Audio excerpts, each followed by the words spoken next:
Welcome back. The markets are having a quiet day. Adani is ruling the roost. Across the board, big gains coming in on the Adani pack ahead of the verdict that's expected at 10:30 a.m. Well, that's the pack and it's in front of you. And one stock that caught everyone's attention has been the Allcargo group companies. The stock has been on a tear, and I'm talking about Allcargo Logistics for the last few days. Of course, today is having a subdued morning after it went ex-bonus yesterday. Ravi, Jakhar, Chief Strategy Officer of Allcargo Logistics, now joins in. Ravi, we've been trying to get a hold of you for the last 10-12 days, but finally get a chance to talk to you this morning. Thank you. I want to, of course, we've read about this. You've had a few brokerage reports as well talking about the rationale. You've talked about it in your presentation, about the rationale behind the restructuring. Just for people who are tuning in, who are not up to date with what's happened in Allcargo Logistics, break it down for us, simplify this for us. I know simplification was one of the key objectives, but for the sake of our viewers, simplify this business restructuring that the company has gone through, and I do believe this is the last leg of it. Absolutely. So this is the final step in our last 3 to 4 years of efforts which have been going on for a transformation of the business and restructuring. The idea is simple. We have built beautiful businesses which have now been put into a very simple corporate structure. All the non-core businesses have already been exited. We have already sold a lot of non-core assets, and what remains behind are the 4 flagship businesses. 2 businesses, as part of the previous restructuring, are already now listed on the independent companies. And now this final leg would split the international supply chain business, which we operate in as AQ Worldwide, and the domestic business into 2 separate independent companies. What this simply means is that each company is listed on its own as an independent entity, has the strategic independence and the financial flexibility, which bodes very well for these companies to drive the next phase of growth. As you know, Allcargo Terminals is already an independent company. That's the largest CFS operator in the country.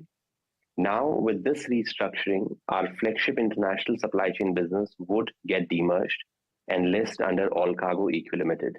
This is the flagship business in which we are global market leaders in LCL consolidation. And what remains behind are 2 beautiful businesses, Express Logistics, where Gati has been the pioneer in the industry, and now with the contract logistics business also amalgamating under one entity, it would become a domestic supply chain powerhouse, which would house both Express Logistics and contract logistics. And that means quite unmatched capabilities from a end-to-end integrated solutions perspective, because clients would be offered both warehousing and distribution solutions. That's a pretty powerful combination which will get created as an outcome of this restructuring. And what you would eventually have is 4 listed companies, 2 which already exist separately as 2 businesses in the Allcargo group, that is Allcargo Terminals and Trans-India Real Estate. And the other 2 businesses would now list as Allcargo EQ Limited, which is the international supply chain business, and Express and Contract Logistics would merge into Allcargo Logistics as one company. So very simple structure, independent boards, management teams, driving growth and digitization in these asset-light businesses. And currently, if you look at the holding structure, it's quite complicated with a lot of subsidiary structures, which have been, because of legacy reasons, we had multiple partners in the past. Over the course of last 1 year, we bought out all the partners, and now we were able to launch the scheme, which has been approved by the board and now would be tabled before the regulatory authorities and shareholders, etc., for the due process. And by sometime around end of this year or January 2025, we expect all of this to get concluded and the end result to be before us. Let's try and quantify this, because that is really what I think investors will also be looking at this for. And I want to start by the express and contract business. That is about 1,800 odd crores of combined revenue. Margins around 10% is what I believe. How will this current efficiency that you're driving at the group level aid your margins? And immediate impact is what I want to know. And also the outlook, the guidance internally, the objective that you have on top line and profitability over the next maybe 2 to 3 years, because that gives us a good runway to assess what should an investor strategy really be at this stage. Yeah, so talking about the domestic supply chain business, which is Express and Contract Logistics, you rightly said it is ballpark about 2,000 crores revenue, 200 crores EBITDA. That's the kind of scale of business we are talking about. And no holding structures. The listed entity itself would have the operating businesses in the company. In terms of the market, as you know, Indian economy has been on a boom. And we estimate the domestic consumption to continue to grow very well over the next 5 to 10 years, which means that the domestic logistics would continue to do well. On top of that, there is also a formalization in logistics, which means people are moving away from unorganized transport to more organized express logistics. In time, supply chain is more critical. People are looking at organized warehousing. What all of this means is that express and contract logistics as an industry by itself would continue to see healthy double-digit growth in many years to come. On top of that, we are quite confident as a company that we would outgrow the market and expand our market share in the express and contract logistics space. So therefore, from a top-line perspective, the company should continue to grow faster than the market growth rates. And we also believe that with the combination of two businesses, there will be an opportunity to optimize costs. We should be in a position to rationalize the management structures. We should be in a position to better serve the customers, which means there could be incremental business which could be generated. So all of these factors should be margin accretive for the express and contract logistics business combined. So that's the outlook for that. Yeah, Ravi, and I've talked to analysts for the last 10, 12 days, and if anyone's talked logistics, they're very, very constructive on your company. You said that there would be double-digit growth, and I'm guessing if you're going to go ahead of the industry, late teens is possibly what you're looking at. If your top line stands at 2,000 crores, if I had to add 20% to that, would that be a fair expectation, or am I being too ambitious in terms of top line growth for the next year? And margins as well, how much more? So 100 basis points, 200 basis points, are we going from 10 to 12, 10 to 14? Some indication would be helpful, right? So I would stay away from, firm guidance on the numbers. But like I said, on the top line, we would grow faster than market. And on the margins, we would continue to see an improvement on the current margin profile. Okay, I'm going to move on from that and I'll come back to fundraising in a minute, but let's talk about your international business. Globally, I know things have been slightly quiet, and you've talked about this, where the last 2 quarters have not been ideal, but things are about to change, and that's the hope we have. How much of market share do you own in the global marketplace, A? What sort of revenue growth are we expecting there? Are we even expecting revenue growth? Because if the vertical is not looking great, there could be a chance of reduction in revenue there as well. So market share, and what is the sort of expectation we can have in terms of outlook for the next year or two on top line and margins? Yeah. So our flagship business is LCL consolidation. In the LCL consolidation business, we own approximately about 15% of the neutral LCL business. And that's the global market share in all the countries that we operate in. As you know, more than 60 countries, we have our own offices, and that's where covers almost all the key countries in the world. We are a dominant player in Western and Northern Europe. We have strong presence in India and several countries in Asia. We are market leaders. And the global scale as well, we continue to remain market leaders by far in the LCL consolidation space. In terms of growth, you are right that there has been a tight environment. There has been a bit of a recession on the Western Europe. There has been a bit of decline on the consumption side. But what we see now is that inventory levels across the world are at the lowest levels possible, which means that further inventory rationalization looks unlikely. And we also read into the economist outlook reports, and most of the economists seem to be suggesting that there should be some bit of a gradual improvement through the second half of this year. So as you know, February is around the Chinese New Year, post which typically the shipping cycle resumes. And from around June, July until September, October is the peak shipping cycle. So considering that the inventory levels have already been rationalized and considering the demand is now coming back, we estimate that the second half of this year should be a more normal year with growth in global trade. Next 3 to 6 months may remain limited growth or no growth for the next 2-3 months. And that is where the focus at this point in time has also been on cost rationalizing and cost optimizing, which we've been doing for the last 6 months. And the impact should be visible to an extent in the quarter of ending March and more prominently in the quarter ending June, as some of these costs would also be backed by severance costs, which kind of get negated. So first half of the year, we'll try to see what best we can do internally in terms of cost optimization. And the second half of the year, calendar year 2024, we believe that market should also back to support in terms of driving growth forward. Right. Ravi, another quick last question before I completely run out of time. At your board meeting, the fundraising plans were also approved. Now, you clearly have a very healthy balance sheet, free cash flow positive business.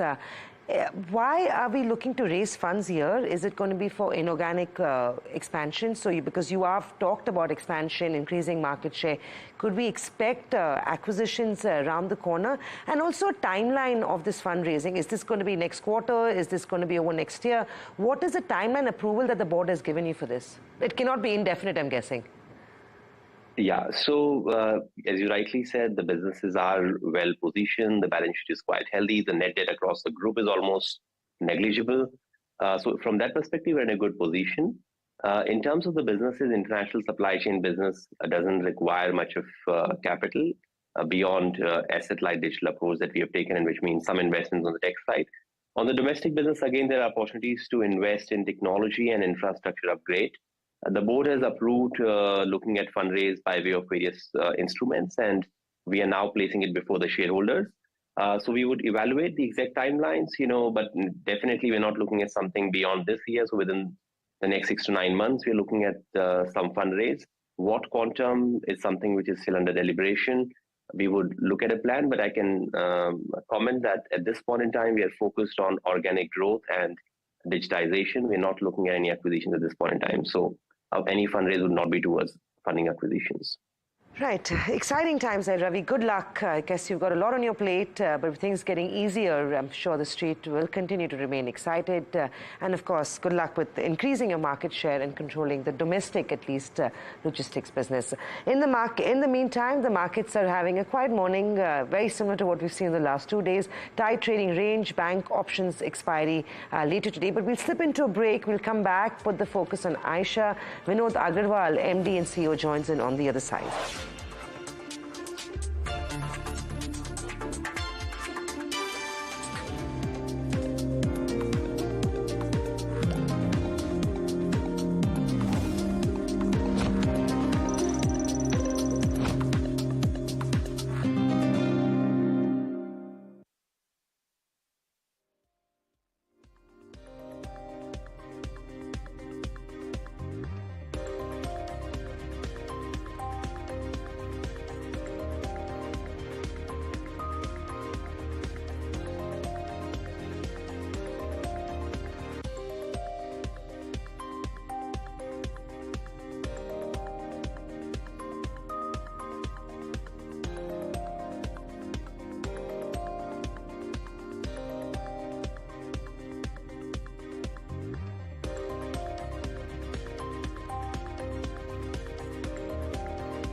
Well, back with India Market Open right here on NDTV Profit. Not such a fine fettle for the markets, must say. About 0.5% odd lower. Nifty is below the 21,600 mark. And I reckon banks and IT are leading the charge downwards. On the flip side, banks are 0.5% lower. On the flip side, the Adani Group stocks are seeing a flight of another magnitude, really. All of them, without exception, in the green. But 11% seems to be that magical number, and I'm talking about Volvo Eicher commercial vehicles now, because that's the kind of growth rate that they've seen across those line items. And I have a bunch of questions for what it means for the industry as well with Mr. Vinod Aggarwal. He's MD and CEO of VECV, joins us right now on the show. Mr. Aggarwal, good having you at the outset. To you and team Volvo Eicher, a very happy new year. Same to you. Thank you very much. The pleasure is ours. Now, you know, there is, we've used the term resilience when we look at the growth numbers that have come in for December, arguably for Q3 as well. How do you view that growth, and does that lead you to make any kind of assumptions about what 2024 as a calendar could be like? First of all, I think commercial vehicle industry overall, it is in good shape. It is going to be near its earlier peak year of 2018-19 in the current financial year 24. So therefore, I think since we are doing even better than the industry, therefore our YTD growth, YTD December growth this year in first 9 months has been around 12%. We are close to 60,000 sales as against 53,000 last year. And whereas 3.5 ton and above industry, that is a growth of around 8%. So therefore, we are doing better than the industry. And last quarter also, we are expecting good growth in the industry.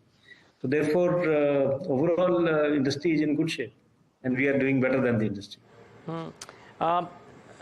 So are these the kind of numbers, and sorry, I know you mentioned the numbers which indicate about a 20-odd%, but when I was looking at December, that seemed to be the total bus and trucks division about 11.2%, total VECV about 11.1%, which is why I mentioned the term 11%. But my question is, do you reckon that's the kind of growth rate that can be anticipated in an election year, right, wherein the spends become a bit different than what it typically are for the remainder of the years for a lot of sectors, maybe including commercial vehicles as well?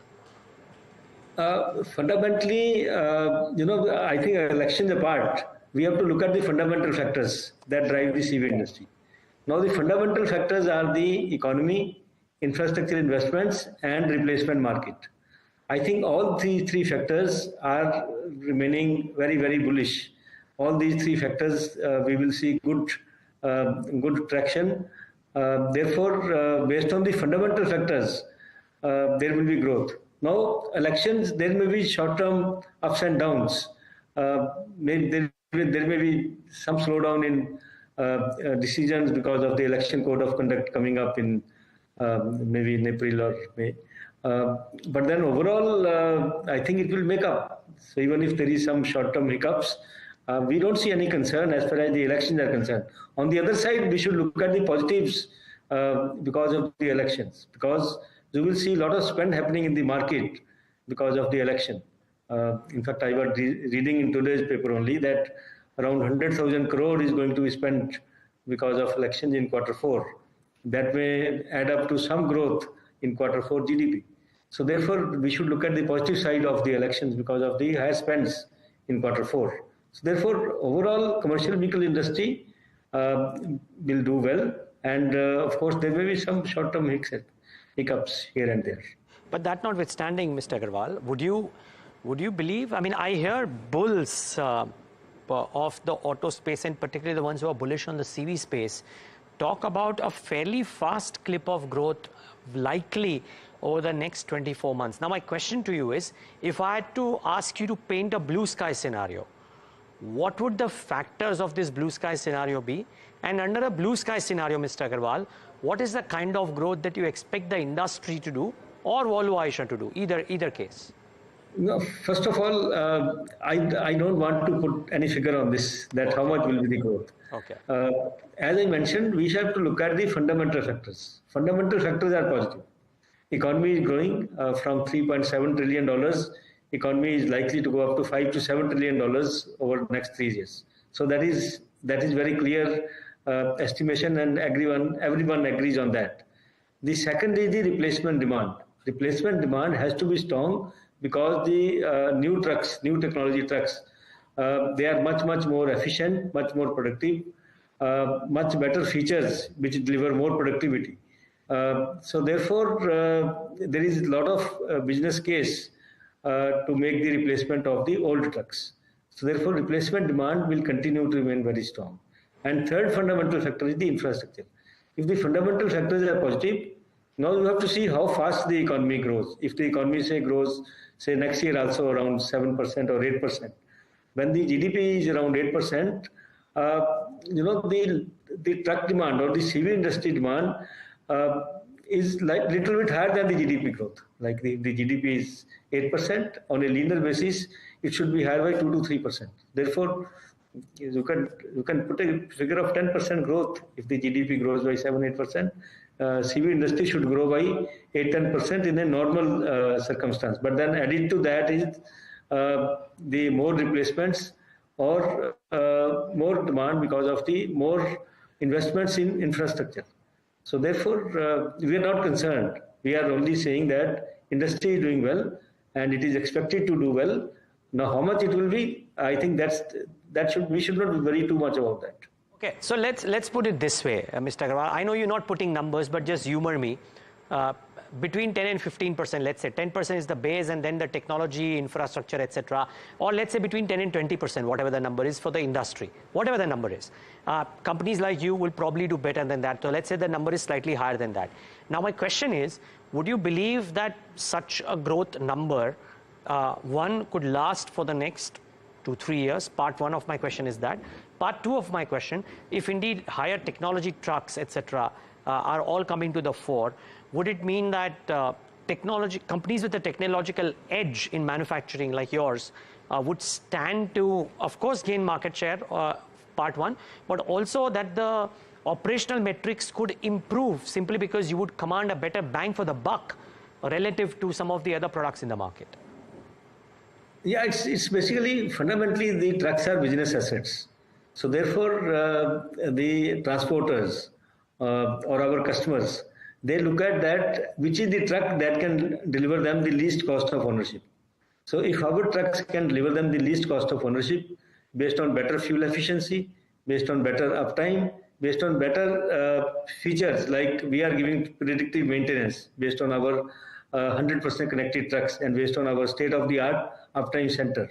So if we are able to provide all these features which help the transporters to manage their business in an efficient manner, it makes a lot of sense for them to buy our trucks. So therefore, we are confident that we will be able to do better, and the customers should prefer IC trucks. Okay. So growth numbers and operational metrics both would be better, I presume, is what you are saying. Hopefully. That's what we are going to target. Okay. And in the past track record, we are delivering that. Sure. Just one last question, Mr. Aggarwal, and that is on pricing. Would the pricing hikes be a factor of the cost increase, and have they happened at your end too? Because I believe Tata Motors and some of the others announced that. And would you be in a position to take more price hikes during the course of the year based on demand? I think more important than the price hikes is the management of discounts. The CV industry has suffered a lot because of heavy discounting all across. And because of that, even though on one side the price increases are made, if on the other side discounts also increase, then that becomes neutral. That's what had been happening in the past. So in spite of the pressures of input costs, the price increases even though were made, but the discounts were also increased. So we were not able to recover the cost increases in an effective manner. And that's reflected in the results of all the CV industry companies. So therefore, we are expecting that the discounts should get more and more corrected. And once you have the correction in discounts, I think there will be better realization and better margins. Okay. Mr. Aggarwal, we wish you all the best for that and more. Have a fantastic 2024, and thanks for taking the time out and giving us your thoughts.